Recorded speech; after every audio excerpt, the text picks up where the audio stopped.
Good evening. This is Casey, 5 Tons with Guns, back with you. And we'd like to show you our latest tool that is new to us. And it is a Delta Milwaukee Homecraft table saw, 8-inch blade. And we found it. It's just what we were looking for. The 8-inch blade is an oddball. It is an oddball blade, and I'll show you why and how. Here's your typical skill saw blade, 7-inch.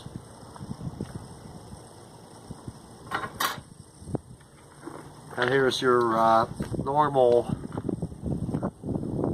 10-inch blade for like a table saw that you would buy, a big one. And then here's the 8-inch. Yeah, it's oddball. You can still buy the blades for it. You know, this is pretty much a new blade. So that's the comparison of the blades, and this little saw is right in between the big saw and your skill saw.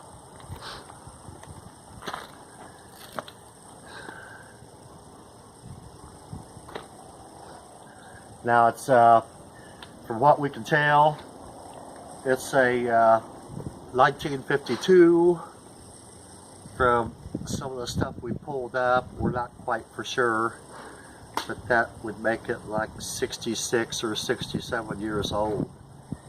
And the little thing is in real good shape. I don't think it's ever been outside. And even the motor, which is a 3/4 horsepower motor, and we will take this off and show you the nomenclature plate. The motor is made for Delta Milwaukee by the Marathon Manufacturing Corporation, and I don't know where they were at. I know that Delta Milwaukee was in Wisconsin. Milwaukee, Wisconsin. This little motor is nice because it's a double mandrel, and you can take this cover off like a power takeoff on a farm tractor, a little shield, and you could attach whatever you want to on this end. It's got a 5/8 diameter shaft with a 3/16 keyway in it. We have taken it off and we've painted it, as well as the capacitor cover, which was pretty, well, it had wood on it, which was kind of tough to pull off. Also, it does have a reset. And we will take this off and arrange it, and we'll show you why. It's got a nice rib fence on it. It's numbered. It's got the graduations, and we have been playing with it and ripping lumber with it. This is a piece of oak pallet lumber, and also been experimenting with the coping and dragging for our foundry. We want to get this just right before we do the foundry some more. We got this. It's pretty clean, just the right size, and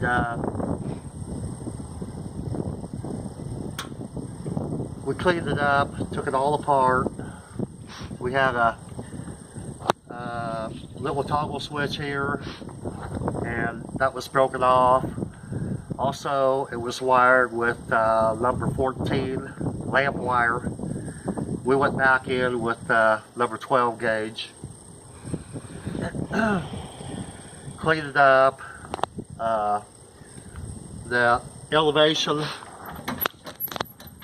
spindle was gummed up, hard to turn, and also the traversing spindle was gummed up also.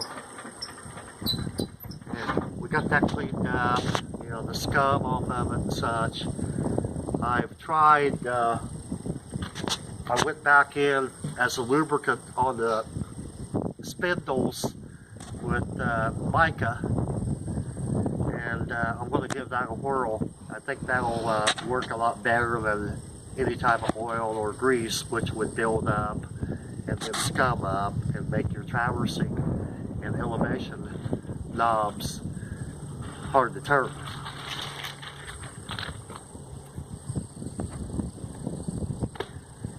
Okay, the nice thing I like about this is that it's not too big, and I've told you before I'm downsizing, and this is not going to take any footprint up on the floor of my shop, and I'll show you why. First, I'll take the fence off.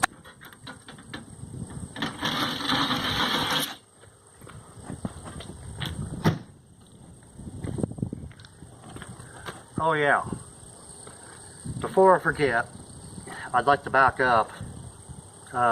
You want to hear this run. I'll raise the leg up a little bit here. And we rewired it to the same hole where the toggle switch was on. They had jabbed the hole in there, and why not cover up the hole with the same switch? We went in with a heavy duty switch. Also an auxiliary plug-in. We have enough cord where we can run this outside. We've got this cart on wheels where we don't have all that dust in our workspace.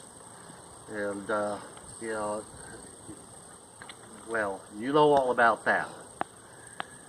So let's hear it run.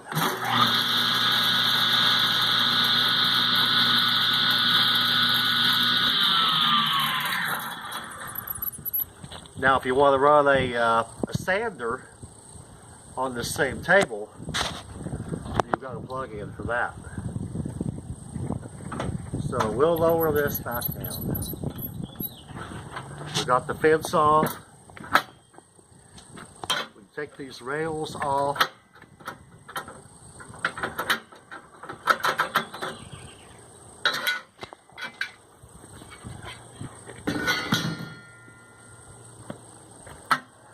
Now, we did not get the mortar or the mortise, the push thing, but that's all right.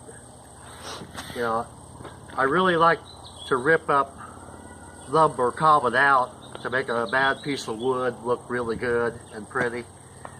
So I really do a lot more ripping than I do cutting. But a speedy square has been working well for us. Okay, the next step to taking it down, we'll move this out of the way.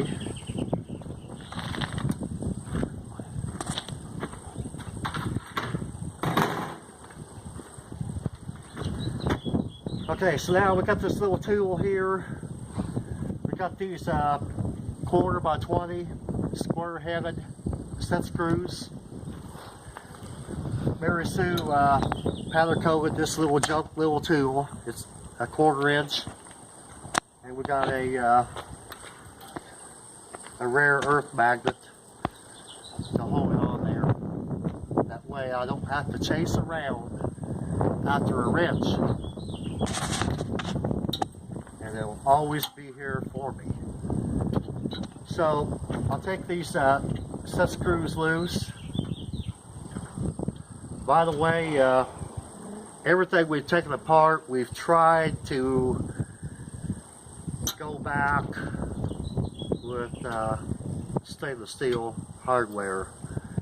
You know, on your PTO cover here, we got stainless steel screws, and on your switch cover here, where the wiring is, stainless steel. These are stainless steel. I'm rocking one stainless steel 1/4x20, and I've got one. So you loosen this up, take your belt down,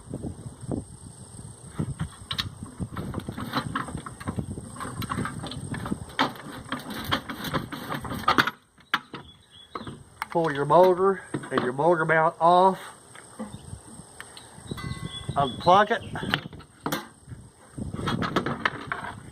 and now I can carry this and put it on the bottom shelf of my workbench.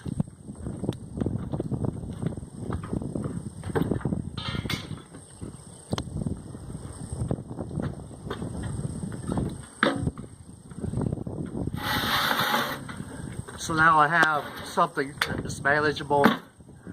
I can wheel it back inside, put it on the shelf. It doesn't take any footprint away from the shop or floor space. And it's the perfect little thing for what I have in mind. You know, I want to do little stuff from now on. And yeah, I'm downsizing. But I still need a table saw. We got this one, well, I'll say it was less than $50. And we have put it through a good shakedown, and it's accurate. And it's, I like it. We're going to end up here. We're going to show you this one plate, which was covered up by the motor. And there's the serial number there.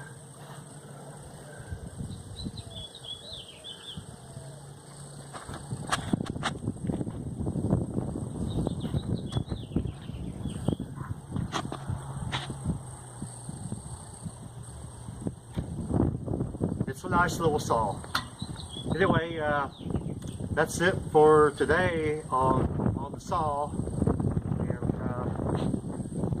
anyway, our next video, we have some subscribers from Russia. And our next video,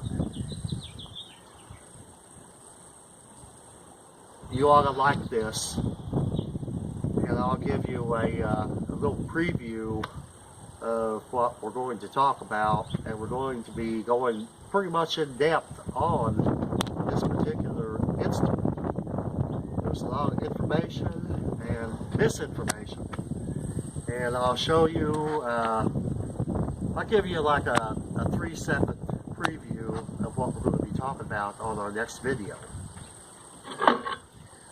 1 Mississippi, 2 Mississippi, 3 Mississippi. That's it for today. Thank you.